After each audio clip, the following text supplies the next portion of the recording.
We,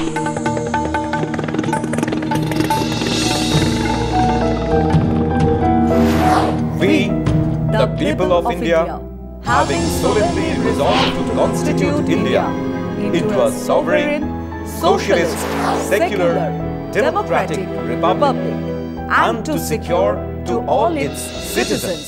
নমস্কার, আমি ইন্দ্রাণী। শুরু করছি আজকের চতুর্থ স্তম্ভ। পাকিস্তানে এক জটিল টেরর নেটওয়ার্ক কাজ করে। এই নেটওয়ার্ক তৈরিতে সাহায্য করেছে পশ্চিমী দেশগুলো। এই গোটা উপমহাদেশে তাদের বিভিন্ন স্বার্থ দেখরেখ করার জন্যই এদের অস্ত্রশস্ত্র, টাকা পয়সা দেওয়া হয়েছে। কিন্তু তার বেশিরভাগটাই পাকিস্তান সেনা, গোয়েন্দা সংস্থা আইএসআই এর মাধ্যমে। কাজেই এরা ওই সেনা আর আইএসআই এর নির্দেশে আর প্রয়োজনে যে কোনো কাজ করতে পারে। দেশের মধ্যে, দেশের বাইরে যখন যা দরকার হবে তাই করে অর্থ, অস্ত্র আর শেল্টারে গ্যারান্টি পেয়ে যায়। ওদিকে এই পাকিস্তান সেই 47 থেকেই একটা বড় অংশ সরাসরি আর্মি রুলেই থেকেছে। সরকার, আর্মি, মিলিটারি সবই এক। তারপরে খানিক লোকলজ্জার খাতিরেই একটার পর একটা সরকার তৈরি হয়েছে বটে, কিন্তু তারা চলেছে ওই আর্মি, মিলিটারিতে নির্দেশে। আইএসআইয়ের আরেক ক্ষমতার কেন্দ্র হয়ে উঠেছে তখন থেকে। আমাদের দেশে আমরা বলেই থাকি, সরকারের নির্দেশে কাজ করে সেনাবাহিনী, সরকারের পেছনে এসে দাঁড়ায় সেনাবাহিনী। যখন সরকার বলে আমরা সেনাবাহিনীকে ফ্রি হ্যান্ডস দিয়েছি, তখন বুঝে নিতেই হয় যে ওনারা মানে সরকার সবটা ঠিক করে বলে বুঝিয়ে দিয়েছেন, নির্দেশ গেছে, এবারে সেনাবাহিনী তা কার্যকরী করবে।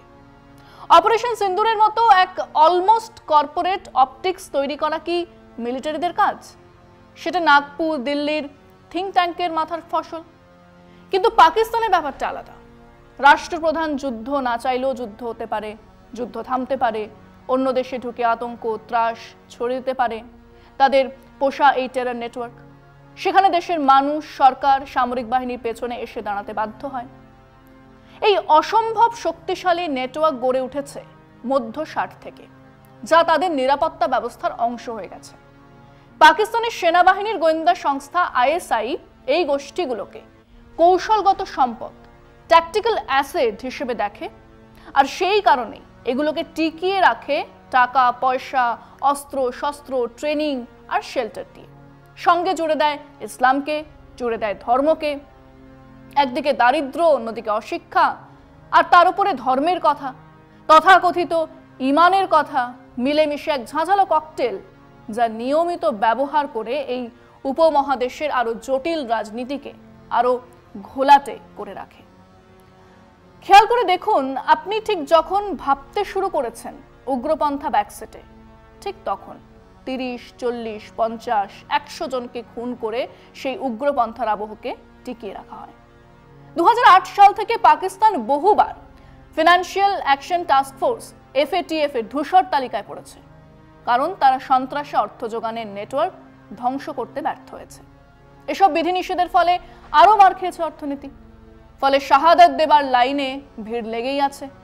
10টা মরে তো 100টা জন্মায়। শুরু কোথা থেকে?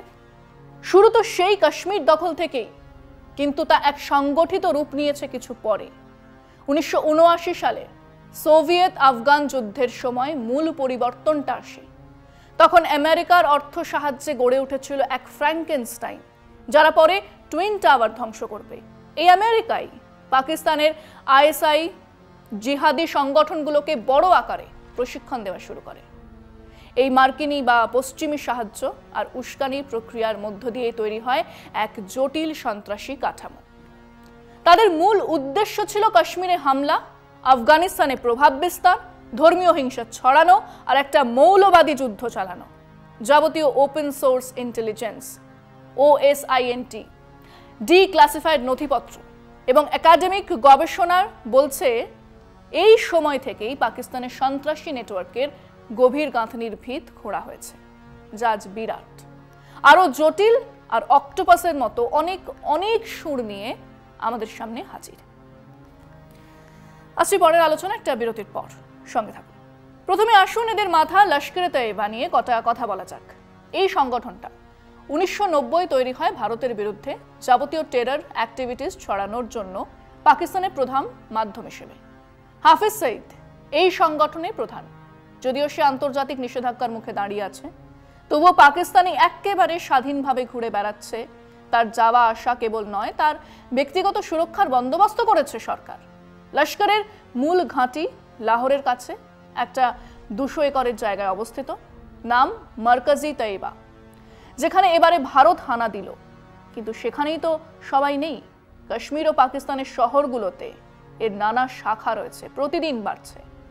এদের মতাদর্শ আহলে হাদিস, যেটা কট্টর রক্ষণশীল। পাকিস্তানে এর 300-র বেশি মাদ্রাসা আছে, যেগুলোর মাধ্যমে এই মতবাদ ছড়ানো হয়।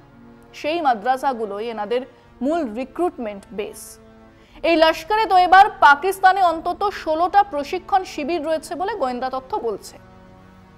কটা ভাঙা হলো? তারপরেও কি খুব নির্ভর করবে আগামী সন্ত্রাস ছড়ানোর পরিকল্পনা? মনে হয় না। লস্করে তৈবার হামলার ইতিহাস বিরাট। 2008 সালে মুম্বাই হামলা, 166 জন নিহত। 2006 সালের মুম্বাই ট্রেন বিস্ফোরণ, 209 জন নিহত। 2010 সালের পুনের জার্মান বেকারি বিস্ফোরণ, 17 জন নিহত। লস্করে তৈবার আন্তর্জাতিক সংযোগ রয়েছে 21টি দেশে। বাংলাদেশ ও নেপালও এদের নেটওয়ার্ক স্ট্রং। সেখান থেকে এরা ভারতে ঢোকে, প্রাথমিক কাজকর্ম সেরে আবার ফিরে আসে। অসংখ্য স্লিপিং সেল আছে, যাদেরকে আইএসআইয়ের নির্দেশে অ্যাক্টিভ করা হয়। অর্থের যোগান আসে মূলত আইএসআইয়ের সরাসরি তহবিল, প্রায় 25 থেকে 50 মিলিয়ন ডলার প্রতি বছর।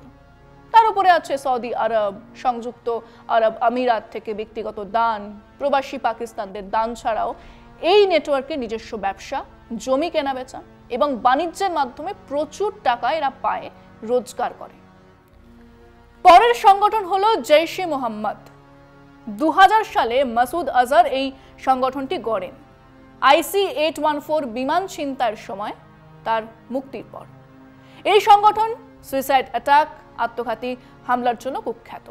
এর সদর দফতর বাহাওয়ালপুরে, যেখানে ভারত হানা দিয়েছে, চুরমার হয়েছে সদর দফতর। সাথে আরও প্রশিক্ষণ কেন্দ্র রয়েছে খাইবার পাখতুনখোয়া, পিওকে আর আফগানিস্তানে। বালাকোটে ভারতীয় বিমান হামলায় ক্ষতিগ্রস্ত শিবির এরই মধ্যে আবার গড়ে তোলা হয়েছে। জৈশ-ই মোহাম্মদের হামলার ইতিহাসও ছোট নয়। 2001 সালে ভারতীয় সংসদে হামলা, 2019 সালে পুলওয়ামা হামলা, 40 জন জওয়ান নিহত। তাদের আদর্শ দেওবন্দি মতবাদের সঙ্গে যুক্ত, যা আত্মঘাতী হামলাকে এক গৌরবের কাজ বলে মনে করে। বলা হয়, তুমি বেহেশতে যাচ্ছ, সেখানে তোমার জন্য হুরি পরীরা অপেক্ষা করছে। এদের টাকা পয়সা আসে মূলত আল রহমত ট্রাস্ট নামক দাতব্য সংস্থার মাধ্যমে। সঙ্গে তো আছেই ব্যবসা, চাঁদাবাজি এবং আইএসআইয়ের তহবিলের মাধ্যমে। তাদের স্থাবর সম্পত্তির মূল্যই প্রায় 30 মিলিয়ন ডলার। আরও তথ্য বলছি একটা বিরতির পর, সঙ্গে থাকুন। এই দুটো বড় সংগঠন ছাড়াও আছে হাক্কানি নেটওয়ার্ক। আইএসআইয়ের একটি এক্সটেনশন হিসেবে কাজ করে পাক আফগান সীমান্তে। এর নেতা সিরাজউদ্দিন হাক্কানি এখন আফগানিস্তানের স্বরাষ্ট্রমন্ত্রী, যদিও তার মাথার দাম মার্কিন যুক্তরাষ্ট্র রেখেছে 10 million dollar. ISIS Khorasan Pakistan ও আফগানিস্তানে সক্রিয়, যদিও এর আদর্শ পাকিস্তানের থেকে আলাদা। তবুও কিছু ক্ষেত্রে পাকিস্তানের নিরাপত্তা সংস্থাগুলো এটাকে কার্যত সহ্য করে, কারণ এদের সঙ্গে বালোচ বিদ্রোহীদের লড়াই আছে। হরকাতুল মুজাহিদ্দিন, এটা পাকিস্তানের বিভিন্ন মাদ্রাসা থেকে লোক সংগ্রহ করে এবং এলএটি এবং জেইএমএ পাঠায়। এরা কেবল রিক্রুটার। কাসাফ এদের রিক্রুট করা জঙ্গি ছিল। এছাড়াও ব্যাঙের ছাতার মতো বেশ কিছু সংগঠন গজিয়ে ওঠে বা গজিয়ে উঠতে আইএসআই সাহায্য করে, কারণ সেসব নতুন সংগঠনকে দিয়ে কাজ করাতে সুবিধে হয়, তাদের উপরে নজরদারি কম থাকে। পাকিস্তান এইসব সংগঠনের সঙ্গে শুধু যোগাযোগ রাখে না, বরং সরকারের একটা অংশ সেগুলোকে সরাসরি সাহায্য করে। আইএসআইয়ের এস-উইং এসব সংগঠনের তহবিল, প্রশিক্ষণ ও অস্ত্র যোগান দেয়।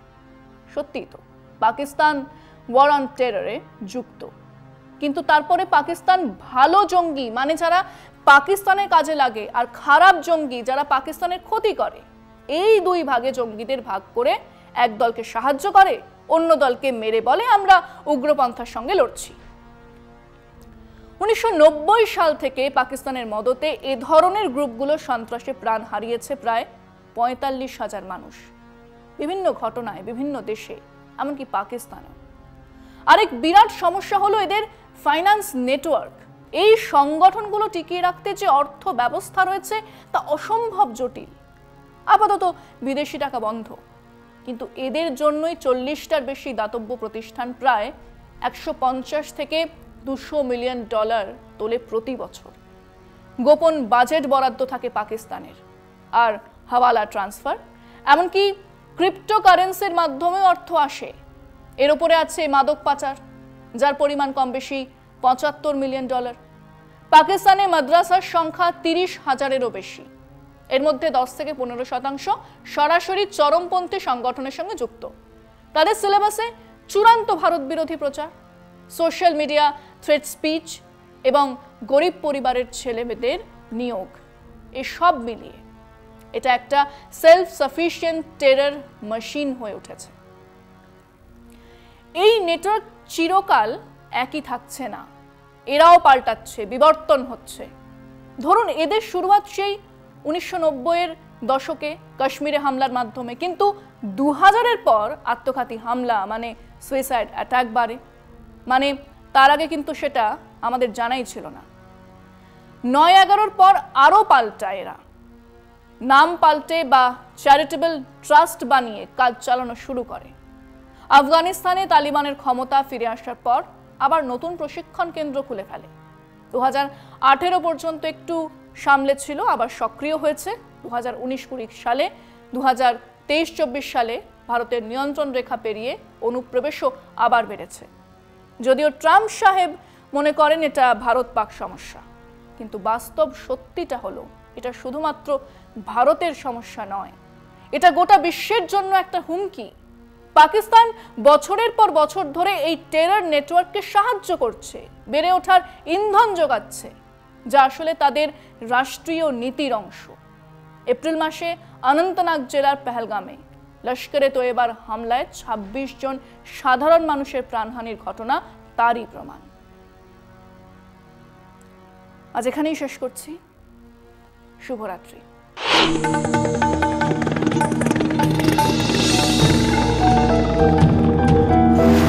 We, the people of India, having solemnly resolved to constitute India into a sovereign, socialist, secular, democratic republic, and to secure to all its citizens